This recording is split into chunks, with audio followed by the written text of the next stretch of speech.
नमस्कार मित्रांनो, ज्या शेतकऱ्यांना मेडा महाऊर्जाकडून आपल्या मोबाईलवर पैसे भरणा करण्यासाठी SMS हे आले असतील, तर अशा शेतकऱ्यांनी सर्वप्रथम आपल्या मोबाईलमध्ये मेडा बेनिफिशरी हे जे काही ॲप आहे, हे ॲप आपल्याला Google Play Storeवरून डाउनलोड करून घ्यायचे आहे. डाउनलोड केल्याच्यानंतर आपल्याला आपला जो काही सेल्फ सर्वे आहे, हा सेल्फ सर्वे करून घ्यायचा आहे. सेल्फ सर्वे केल्याच्यानंतर आपल्याला जो काही पैशाचा भरणा आहे, हा पैशाचा भरणा हा आपल्या मोबाईलच्या माध्यमातून ऑनलाईन पद्धतीने करून घ्यायचा आहे. तर आपल्याला इतर कोणत्याही ॲपच्याद्वारे आपल्याला पेमेंटचा भरणा हा करायचा नाही, तर यामध्ये आपली फसवणूक ही होऊ शकते. तर खाली मी डिस्क्रिप्शन बॉक्समध्ये लिंक दिलेली आहे. त्या लिंकवर जाऊन आपण हे जे काही मेडा बेनिफिशरीचं जे काही ॲप आहे, हे ॲप आपल्याला आपल्या मोबाईलमध्ये इन्स्टॉल करून घ्यायचे आहे. इन्स्टॉल केल्याच्यानंतर सर्वप्रथम आपल्याला येथे आपला मोबाईल नंबर हा टाकून घ्यायचा आहे. मोबाईल नंबर टाकल्याच्यानंतर प्रायव्हेसी अँड पॉलिसी याच्यावर क्लिक केल्याच्यानंतर आपल्याला या ॲरोवर क्लिक करायचे आहे. त्यानंतर 6 अंकी OTP त्या मोबाईलवर जाईल. तो OTP टाकून आपल्याला व्हेरीफाय OTPवर क्लिक करायचे आहे. त्यानंतर आपल्याला येथे ॲप्लिकेशन डिटेल्समध्ये यायचे आहे. ॲप्लिकेशन डिटेल्समध्ये आल्याच्यानंतर आपण येथे खाली रेड कलरमध्ये हा जो काही एरर आहे, हा पाहू शकतात की या शेतकऱ्यांनी मेक पेमेंट या बटनावर क्लिक केले होते, परंतु पेमेंट न केल्यामुळे या शेतकऱ्याला येथे 24 तास हे थांबावे लागणार आहे. तर 24 तासानंतर मी हे जे काही ॲप्लिकेशन आहे, हे परत एकदा ओपन केलेले आहे. तर येथे ॲप्लिकेशन डिटेल्समध्ये आल्याच्यानंतर आपल्याला वरती जो काही ॲरो दिसत आहे, याच्यावर क्लिक करायचे आहे. त्यानंतर आपण पाहू शकतात की येथे मेक पेमेंट हे जे काही ऑप्शन आहे, हे येथे आलेले आहे. तर आपल्याला येथे मेक पेमेंट या बटनावर आपल्याला येथे क्लिक करून घ्यायचे आहे. त्यानंतर परत 6 अंकी OTP त्या मोबाईलवर जाईल. तो OTP आपल्याला इथे टाकायचा आहे.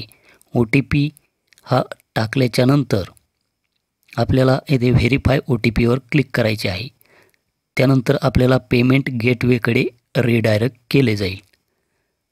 तर यामध्ये आपण पाहू शकतात की आपल्याला येथे बिलिंग इन्फॉर्मेशनमध्ये त्या शेतकऱ्याचे नाव, पत्ता, पिनकोड, मोबाईल नंबर आणि ईमेल ID ही माहिती आपल्याला येथे भरून घ्यायची आहे.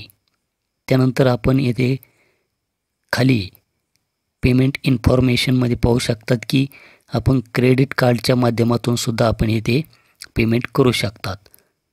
त्याचप्रमाणे त्याच्या खाली आपल्याला येथे डेबिट कार्ड, नेट बँकिंग, त्याचप्रमाणे UPI हे ऑप्शन देण्यात आलेले आहे. यापैकी कोणत्याही एका माध्यमातून आपण येथे पेमेंट करू शकता. तर मी UPI हे सिलेक्ट केलेले आहे. तर मी UPIच्या माध्यमातून येथे पेमेंट करतो. त्यानंतर आपल्याला येथे जनरेट QR याच्यावर आपल्याला क्लिक करायचे आहे. त्यानंतर अशा प्रकारचा एक बारकोड आपल्यासमोर ओपन होईल. तर मी दुसऱ्या मोबाईलमधून फोनपेच्या माध्यमातून येथे हा बारकोड स्कॅन करून पेमेंट हे करणार आहे. तर हा बारकोड स्कॅन मी केलेला आहे आणि पेमेंट हे मी येथे केलेले आहे. तर आपल्याला येथे रिफ्रेश किंवा बॅक यायचे नाही. तर येथे आल्याच्यानंतर आपण पाहू शकतात की आपल्याला वरती परत हे जे काही ॲरो आहे, याच्यावर आपल्याला क्लिक करायचे आहे, म्हणजेच रिफ्रेश करायचे आहे.